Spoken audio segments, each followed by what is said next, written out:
नमस्कार साथियों, एनालाइजर में आपका स्वागत है। अधीक्षक की तैयारी आप लोग कर रहे होंगे या फिर करेंगे, जो भी आपकी स्थिति होगी।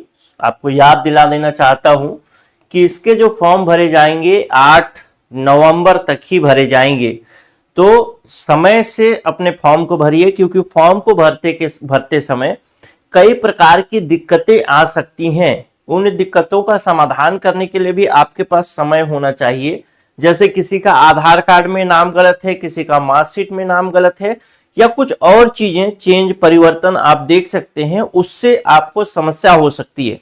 तो कम से कम अभी से फॉर्म को भरेंगे तो कोई दिक्कत आता है तो उसको आप समय के अंदर, तय सीमा समय के अंदर ठीक ठाक कर सकते हैं। इसलिए आपको समय से फॉर्म यानी अभी ही फॉर्म भर लेना चाहिए, ज्यादा विलंब नहीं करना चाहिए। क्लियर है? ये बात तो हमेशा याद रखिएगा। संभावित परीक्षा तिथि 8 जनवरी 2026 है, इसको भी ध्यान रखने वाली बात है। 55 पद आ रहे हैं और मुख्य रूप से जो इसमें विशेष जो योग्यता है, जिसके वजह से ये एग्जाम बहुत आसान हो जाएगा बाकी लोग, मतलब जो लोग फॉर्म भरेंगे, जो इसका अर्हताधारी है उनके लिए। ठीक क्यों? क्योंकि इसमें समाज कार्य यानी MSW मांगा है, समाज शास्त्र मांगा है, मनोविज्ञान मांगा है, और या फिर लॉ में स्नातक की उपाधि मांगा। देखिए मैक्सिमम लोग क्या करते हैं, समाज शास्त्र MSW तो कर लेते हैं, लेकिन कम लोग ही होते हैं जो समाज शास्त्र में MA करते हैं। उसी प्रकार से कम लोग ही होते हैं जो मनोविज्ञान में MA करते हैं। तो ये समस्या है कि इसमें क्या है, फॉर्म की जो संख्या है, फॉर्म की संख्या कम होगी।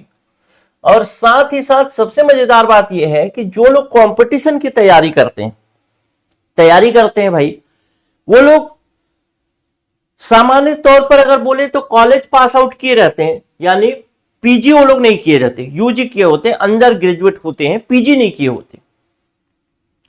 तो जब पीजी नहीं किए होते और उनसे आपका कंपटीशन नहीं है, तो इसका मतलब अगर आपके पास है समाज शास्त्र, मनोविज्ञान या फिर लॉ में आप कॉलेज हैं, तो फिर आप जरूर भरिए इस फॉर्म को। साथ ही साथ कई लोगों का एक सवाल ये भी है कि क्या हमको समाज शास्त्र होना चाहिए, MSW, मनोविज्ञान तीनों होना चाहिए? नहीं, कोई एक होना चाहिए बस। ठीक है, ये बात आपको क्लियर हो गई होगी। अब बच्चों के मन में डाउट ऐसा है, क्योंकि पहली बार डाउट होना भी जरूरी है, क्योंकि डाउट इसलिए होना जरूरी है कि अभी तक जो इस वर्ग के लोग हैं, जो MA किए, MSc वो MSW किए हैं या फिर समाज शास्त्र से MA कर रखा है, वो लोग कंपटीशन के फील्ड में तो थे ही नहीं। तो डाउट होना भी जरूरी है कि कैसे तैयारी होगी, कितने दिनों में क्लासेस खत्म हो जाएंगी, क्या होंगी, या हम तैयारी करेंगे खुद से सेल्फ स्टडी, तो क्या वो सफिशिएंट होगा, पढ़ पाएंगे, नहीं पढ़ पाएंगे।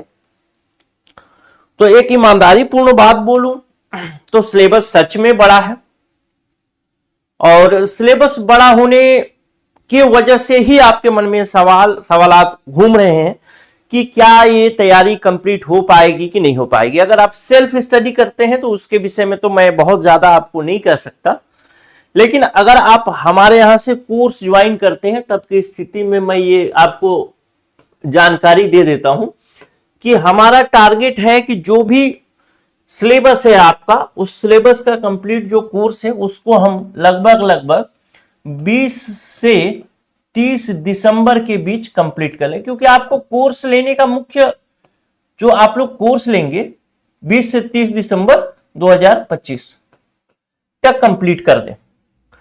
कोर्स लेने का मेन उद्देश्य क्या है आपका? आप इसलिए तो नहीं ले रहे हैं कि कोर्स की मैं पढ़ूं थोड़ा और जाऊं एग्जाम दूं, ये नहीं। कोर्स लेने का मेन उद्देश्य क्या है कि सिलेक्शन होना चाहिए।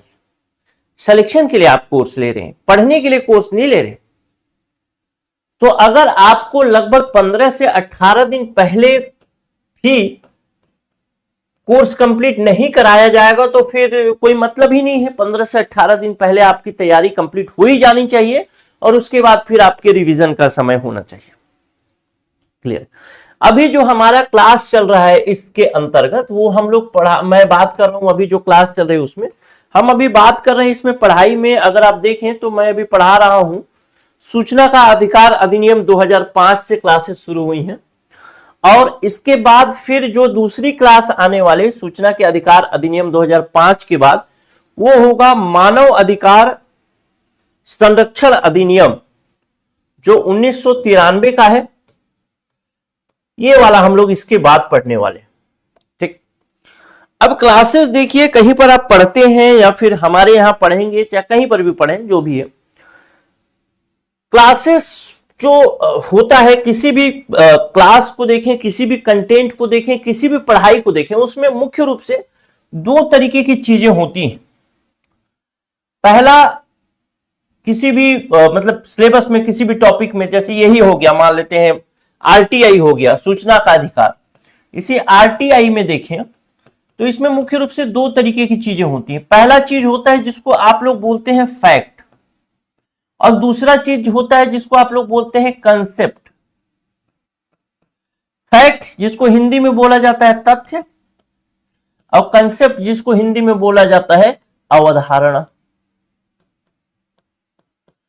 क्योंकि ये पद ऐसा है, मतलब जानदार और जबरदस्त पद है। इस पद के लिए अगर आप एलिजिबल हैं, समाजशास्त्र, एमएसडब्ल्यू या फिर साइकोलॉजी से एमए है, या फिर लॉ से आप पीजी वो है, लॉ किया हुआ है आपने, स्नातक हैं, तो ये पोस्ट के लिए आप घबराएंगे, मतलब वो करेंगे, पछताएंगे बाद में कि मैंने इसको क्यों नहीं भरा, मुझे भरना चाहिए था, ऐसा टाइप का। ये बाद में होगा, अभी तो नहीं होगा। ठीक, तो दो तरीके, दो भाग होते हैं किसी भी परीक्षा के या फिर किसी भी टॉपिक के। एक होता है तथ्य और एक होता है अवधारणा। तथ्य को अमूमन याद करना पड़ता है और अवधारणा को आपको समझना पड़ता है। जब आप उस अवधारणा को समझ जाते हैं तो तथ्य याद करने में थोड़ी आसानी हो जाती है। क्लियर होगा?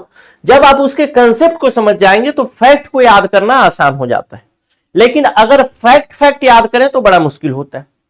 और अगर किसी प्रकार से आप किसी भी तरीके से अगर स्टोरी आदि के माध्यम से आपको पढ़ाया जाए तो फैक्ट को भी याद रखना आसान हो जाता है। उसके लिए भी बहुत ज्यादा मेहनत करने की आवश्यकता नहीं होती। देखिए, जब भी कोई क्लास चलती है, हमारे यहाँ भी अलग अलग प्रकार के शिक्षक आते हैं। छत्तीसगढ़ में खासकर ऐसा ट्रेंड रहता है पढ़ने का बच्चों का कि उनको ये चाहिए कि प्रश्न कहां से आएगा वो बता दो। ये तो मैं बता सकता हूं, ये बताना बहुत आसान है। क्यों बताना आसान है? क्योंकि इसमें फैक्ट आपको बोलते जाऊंगा, उस फैक्ट को आप लिखते जाएंगे। अवधारणा पर विशेष फोकस नहीं होगी, तब जाके वैसी क्लास बन सकती है कि क्लास प्रश्न कहां से आएंगे वो बताइए। लेकिन सवाल आपका गलत है। प्रश्न कहां से आएंगे सवाल ही गलत है, प्रश्न कैसे बनेगा ये सवाल सही है। यानी हम सही कैसे कर पाएंगे एग्जाम हॉल में, मुख्य मुद्दा तो एग्जाम हॉल में सही करने का ही। तो कहां से आएगा वो तो एक अलग बात हो गई, उसको छोड़ सकते हैं आप। प्रश्न बनेगा कैसे, इस पर आपको फोकस करना चाहिए। दो तरीके की क्लासेस मुख्य रूप से जब हम पढ़ाता हूं या फिर बच्चे जो स्टूडेंट अलग अलग टीचर्स को देखता हूं तो वो लोग दो तरीके से क्लास को पढ़ाते हैं। एक क्लास होता है जिसमें आपको, वैसे दोनों तरीके की क्लास में अगर आप देखेंगे तो पहली बात अवधारणा और फैक्ट दोनों पढ़ाया जाता है, यानी जो कंसेप्ट होता है और फैक्ट दोनों पढ़ाया जाता है। दूसरा क्लास आप ले सकते हैं जिसमें आप जिस तरीके का पढ़ना पसंद करते हैं कि जैसे फैक्ट पढ़ा दिया जाए, ये चीज बताता है कि प्रश्न कहां से आते हैं।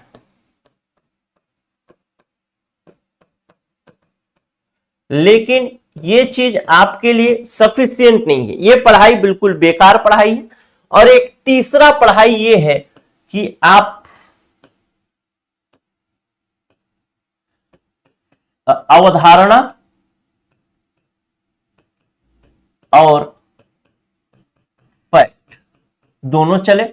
यहां पर अवधारणा जो है उसको तो समझ ही रहे हैं, लेकिन फैक्ट को आपको याद करना पड़ रहा है। और यहां पर भी चूंकि कंसेप्ट कुछ नहीं होगा तो फैक्ट को क्या करना पड़ेगा, याद करना पड़ेगा। लेकिन एक तीसरे तरीके की क्लास ऐसी होगी जिसमें आपको फैक्ट को याद नहीं करना पड़ेगा। जब याद नहीं करना पड़ेगा तो जाहिर सी बात है कि ये क्लास समय ज्यादा लेगा। अब आप एक चीज आपसे मैं पूछना चाहता हूं, एक 2 घंटे की क्लास है, एक ऐसा टॉपिक पढ़ना है जिसमें 50 फैक्ट है। इसमें एक 2 घंटे की क्लास है, पहला टाइप का क्लास 2 घंटे का क्लास है, इसमें आपको 50 फैक्ट लिखवा दिया जाए और आप इसे याद कर लें। तो याद करने में 50 फैक्ट को याद करने में कितना समय, कितना बार रिवीजन करना पड़ेगा, ये आप सोच लीजिए। एक दूसरा क्लास ये भी तरीका हो सकता है कि यही 50 फैक्ट है, जिसमें ये क्लास होगी 4 घंटे की, लेकिन 4 घंटे में लगभग 45-46 फैक्ट जो है वो आपको क्लास में ही याद हो जाए, तो आपको केवल और केवल 5 या 6 फैक्ट ही याद, 4 या 5 फैक्ट ही याद करना पड़ेगा। लेकिन क्लास जो होगी थोड़ी लंबी होगी, 4 घंटे की। ऐसा क्लास पढ़ाना थोड़ा कठिन होता है, मुश्किल होता है, तो अमूमन पढ़ाने वाले फैक्ट को पढ़ा के निकल जाते हैं, थोड़ा बहुत अवधारणा बता के निकल जाते हैं। लेकिन मेरा टारगेट ये रहेगा आपको क्लास के दौरान कि आपको इसको दोबारा ना पढ़ना पड़े किसी भी हाल में। एक बार पढ़ा, 4 घंटे की क्लास है, लेकिन उस 4 घंटे की क्लास में जो 40, 45, 50 फैक्ट थे, उस 50 फैक्ट में से लगभग 90% फैक्ट आपको उसी क्लास में याद हो जाए, दोबारा उसको पढ़ना ना पड़े। बहुत आसान है, याद करना बहुत मुश्किल काम है अगर आप केवल याद करने को फोकस करेंगे तो। लेकिन अगर आप इस तरीके से थोड़ी लंबी क्लास में पढ़ेंगे तो ये बहुत आसान काम है। तो मेरा जो क्लास है वो इस तरीके का है, बाकी आप डिसाइड कर सकते हैं। आपको अगर इस तरीके का क्लास पसंद है कि 2 घंटे की क्लास हो, आपको फैक्ट को बता दिया जाए, आप उसको लिख लें और याद कर लें, तो इसको याद करने में कुछ नहीं तो आपको 10-12 घंटे तो लगेंगे ही लगेंगे। 10-12 घंटा समय देना ही देना पड़ेगा, और इसमें आपको केवल 4 घंटे ही समय देना है, बाकी आपको खुद ही याद हो जाएगा। तो इस तरीके की मेरी क्लासेस होगी। मैं ऐसा पढ़ाने का थोड़ा अनुभव कम है, इस प्रकार से मैं थोड़ा पढ़ाने में रुचि नहीं लेता हूं, और मुझे लगता है कि स्टूडेंट के साथ थोड़ा न्याय नहीं होगा इस तरीके का पढ़ाना, तो मैं इस तरीके का पढ़ाना पसंद नहीं करता हूं। मैं इस तरीके का पढ़ाना पसंद करता हूं। अब ये आपको पसंद भी हो सकता है, नापसंद भी हो सकता है। अब जिसको पसंद हो सकता है वो चाहे तो ज्वाइन कर सकते हैं, जिनको पसंद ना हो तो ये इस तरीके की क्लास मेरे पास मतलब मैं नहीं पढ़ा पाता, ये मेरी हो सकता है कमी होगी, लेकिन जो है सो है। ठीक, तो ये तो रहा क्लास का तरीका, और लगभग 30 दिसंबर तक हम चीजों को खत्म करने की कोशिश करेंगे, और 30 दिसंबर के से पहले खत्म हो जाए तो एक बार रिवीजन भी हो जाए। और अभी अगर समय है तो समय के साथ अगर आप तैयारी करते हैं तो अंतिम समय में आपको समस्या नहीं होगी। ये बात है कि बाद में नहीं तो फिर यही चीजें आपको याद करने में तकलीफ हो जाएंगी, चीजों को रिवाइज करने में समस्या हो जाएगा। और चूंकि मेरी क्लासेस थोड़ी बड़ी होंगी, क्योंकि मैं चाहता हूं कि आपको चीजें लंबी समय तक याद रहें, आपको याद करना ना पड़े, तो थोड़ा स्टोरी आदि का यूज करता हूं मैं, तो उस वजह से थोड़ा लंबा हो सकता है और मेहनत लगेगा उसमें। चूंकि ये पढ़ाई जो है वो सिलेक्शन के लिए पढ़ाई है, ये पढ़ाई बस पढ़ाई के लिए पढ़ाई नहीं। सेकेंड क्लास ऑफिसर का पद है, ऐसे पदों के लिए सामान्यतः सीजीपीएससी प्रीलिम्स, मेंस और इंटरव्यू लेती है। प्रीलिम्स में आपके फैक्चुअल चीजों को, मेंस में आपके अवधारणा वाली चीजों को, और इंटरव्यू में आपके पर्सनालिटी को टेस्ट किया जाता है। लेकिन यहां पर केवल और केवल एक 1 डे एग्जाम है, और उस 1 डे एग्जाम के बाद आपका इंटरव्यू है, यानी उसी 1 डे एग्जाम में आपके कंसेप्ट यानी अवधारणा यानी और फैक्ट यानी तथ्य, दोनों को चेक करना है। तो उसमें फिर आपको थोड़े घुमावदार प्रश्न पूछे जाएंगे। और अभी मैं देख रहा हूं नीचे आपको व्हाट्सएप ग्रुप का लिंक होगा, उस व्हाट्सएप ग्रुप में जुड़िएगा, क्योंकि इस व्हाट्सएप ग्रुप में विभिन्न प्रकार के एमसीक्यू यानी जो पोल टाइप के एमसीक्यू डल रहे हैं, और इसमें मैक्सिमम लोग क्या कर रहे हैं, गलत उत्तर दे रहे हैं, यानी उनको सही उत्तर पता नहीं है, और वो सब तैयारी करने वाले, तो वो सब जुड़ गए हैं, गलत उत्तर दे रहे हैं। तो मैं ये कहना चाहता हूं कि अगर लोगों को जानकारी नहीं है, नहीं पढ़ रहे हैं, तो आप थोड़ा सा पढ़ करके आगे निकल सकते हैं। इसमें बस अंधे में काना राजा बनने वाली बात है, कि आप थोड़ा सा पढ़िए और आगे निकल जाइए। सेकेंड पार्ट ही सिलेक्शन कराएगा, सेकेंड पार्ट में जी जान ठोक देंगे। जो अभी इसी प्रकार का जो एग्जाम था महिला पर्यवेक्षक का, जिसमें 60 प्रश्न पूछा था, सेम लगभग सेम सिलेबस था, उसमें से 59 प्रश्न जो है वो मेरे पढ़ाए हुए में से आए थे, एनालाइजर के क्लास पीडीएफ से आए थे। साथ ही साथ लगभग 400 के आसपास, 400 या 440 पोस्ट था, उसमें 56 प्लस लोगों का सिलेक्शन भी हमने दिया है पिछली बार। तो इसको भी आप थोड़ा सा ध्यान रख सकते हैं। कई लोगों को थोड़ा डाउट होता है कि भाई सिलेक्शन होता है कि नहीं, तो उस चीज को भी आप देख सकते हैं, बाकी कोर्स को अगर लेना चाहते हैं। और अगर आप कोर्स लेना चाहते हैं तो आपको इसके लिए डिटेल भी मैं बता देता हूं, ताकि आप कोर्स को जल्दी ज्वाइन कर लें। लेट नहीं करना है, क्योंकि बाद में समय नहीं मिलेगा रिवीजन के लिए, और बाद में लगेगा अरे बहुत जल्दी जल्दी जल्दी जल्दी करना है, और कुछ भी नहीं हो पाएगा। समय के साथ करेंगे तो सब कुछ होगा। नंबर है 94,064,21,014। इस व्हाट्सएप नंबर पे आप मैसेज कर सकते हैं। फीस के बारे में बता देता हूं, 10,000 प्लस जीएसटी फीस है, लेकिन इसमें शुरू के 20 स्टूडेंट के लिए 5,000 प्लस जीएसटी में था, लेकिन ये भी खत्म हो चुका है 20 स्टूडेंट वाला। फिर भी हमने इस ऑफर को एक्सटेंड किया है, और अभी अगर आप कोर्स लेते हैं तो 5,000 प्लस जीएसटी में ही मिल जाएगा। आप ऑफर का वेट मत करिए अगर आपको कोर्स ज्वाइन करना है तो, क्योंकि अब आपको देखना है कि आपके पास समय कितना बचा है, उस समय में आपको कंप्लीट करना है। अभी आपको इस फीस में ही मिल जाएगा। चूंकि क्लासेस लंबी होगी, बड़ी होगी, मेहनत ज्यादा होगा, इसलिए हमारा फीस आपको अन्य जगहों से थोड़ा ज्यादा लग सकता है, लेकिन क्वालिटी डिमांड प्राइस, क्वालिटी अगर डिमांड है तो क्वालिटी प्राइस मांगता है, संसाधन मांगता है, रिसोर्स मांगता है, उस हिसाब से फीस आप देख सकते हैं। फिर भी आपको 10,000 प्लस जीएसटी से कम में ही आपको 5,000 प्लस जीएसटी में मिल जाएगा। इस नंबर पर व्हाट्सएप कर सकते हैं, और मिलता हूं किसी अगले वीडियो में। नमस्कार, जय हिंद।